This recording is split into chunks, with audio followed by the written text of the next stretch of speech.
Hello everyone, कैसे हैं आप सब। आई होप के सब अच्छे होंगे। Tips and trick with Reena के चैनल पे आपका स्वागत है। तो मैं आपके लिए लेके आई हूँ एक नई वीडियो। तो मैं इसमें बताने वाली हूँ कि आपको तुलसी विवाह घर पर कैसे करना है। पंडित की बिना हेल्प के आप किस तरह से तुलसी विवाह कर सकते हैं। जो भी तुलसी विवाह करने के इच्छुक हैं तो घर पर बिल्कुल सिंपल साधारण तरीके से अपने घर पर ही तुलसी विवाह कर सकते हैं। तो मैं यही वीडियो आपके लिए लेके आई हूँ। तो वीडियो की शुरुआत करने से पहले आप मेरे चैनल को सब्सक्राइब कर लें और चलिए वीडियो की करते हैं अब शुरुआत। तो सबसे पहले हमें यहाँ पर एक पाटा बिछा लेना है। तो मैंने 2 पाटे बिछाए हैं। एक पे मैं तुलसी माता को विराजमान करूँगी, तो मैंने यहाँ पर तुलसी माता को विराजमान कर दिया है। अगर आप गमले पे पेंट करना चाहते हैं आप पेंट कर सकते हैं, नहीं करना चाहते हैं तो आप इस तरह से एक दुपट्टा भी लगा सकते हैं। चुनरी मैंने लगा दी है और यहाँ पर अब हम चढ़ाएंगे थोड़े से पुष्प। तो हमने दूसरी वाले पाटे पे थोड़े से पुष्प डाले हैं और यहाँ पर विष्णु भगवान को विराजमान कर दिया है।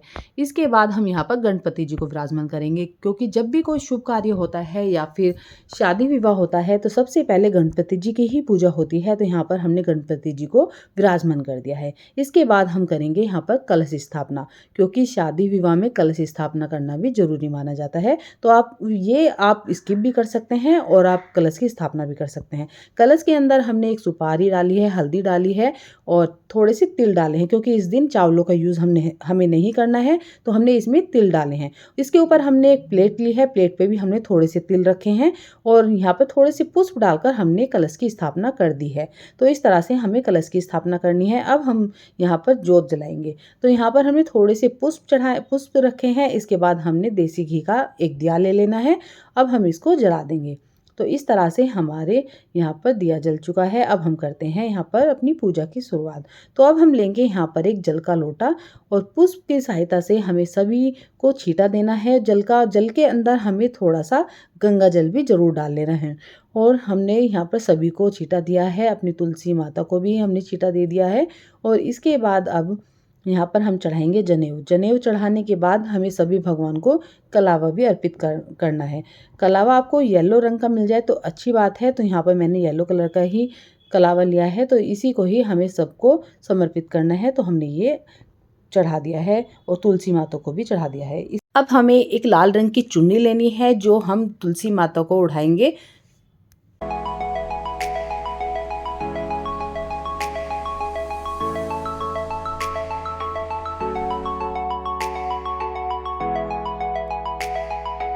इसके बाद हम लगाएंगे यहाँ पर चंदन से टीका। सबसे पहले गणपति जी को टीका लगाएंगे। इसके बाद हम विष्णु भगवान और सभी देवी देवताओं को हम टीका लगाएंगे।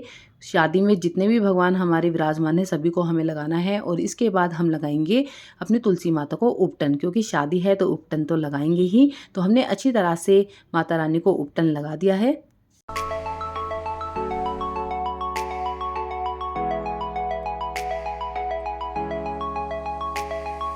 इसके बाद हमें तिल ले लेने हैं। मैंने भी आपको बताया था एकादशी के दिन चावलों का उपयोग नहीं होता है। तो हमने यहाँ पर तिल ले लिए हैं और सभी भगवान को हमने चढ़ा दिए हैं। इसके बाद हम लेंगे पुष्प, और पुष्प आपको लेने हैं पीले रंग के। अगर आपको पीले रंग के आसानी से मिल जाते हैं तो आप ले सकते हैं, वैसे आप रेड रंग के भी ले सकते हैं, लेकिन मैंने यहाँ पर पीले रंग के चढ़ा दिए हैं पुष्प। और अब बारी आती है हमारे धूप दीप की। तो हमें सभी भगवान को धूप दीप दिखानी है और तुलसी माता को भी हमें धूप दीप दिखानी है। धूप दीप दिखाने के बाद अब हमारी यहाँ पे बारी आती है माला की। तो हमें माला की बदली करनी है।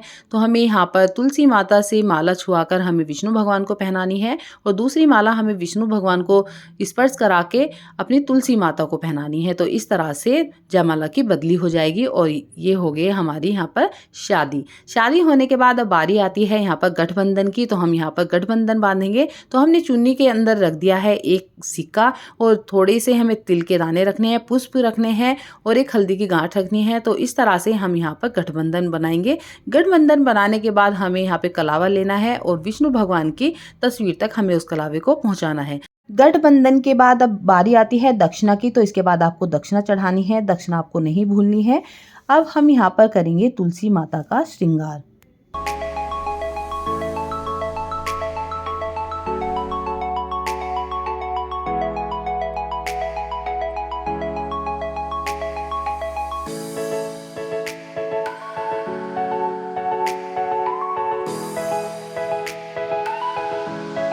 अब यहाँ पर बारी आती है भोग की, तो हम यहाँ पे कोई भी ऋतु फल भगवान को अर्पित करेंगे। इसके बाद हमें ले लेनी है मिठाई। तो हम यहाँ पर विष्णु भगवान को, गणपति जी को, सभी को मिठाई मिठाई चढ़ाएँगे और मिठाई चढ़ाने के बाद हम लेंगे यहाँ पर बतासे।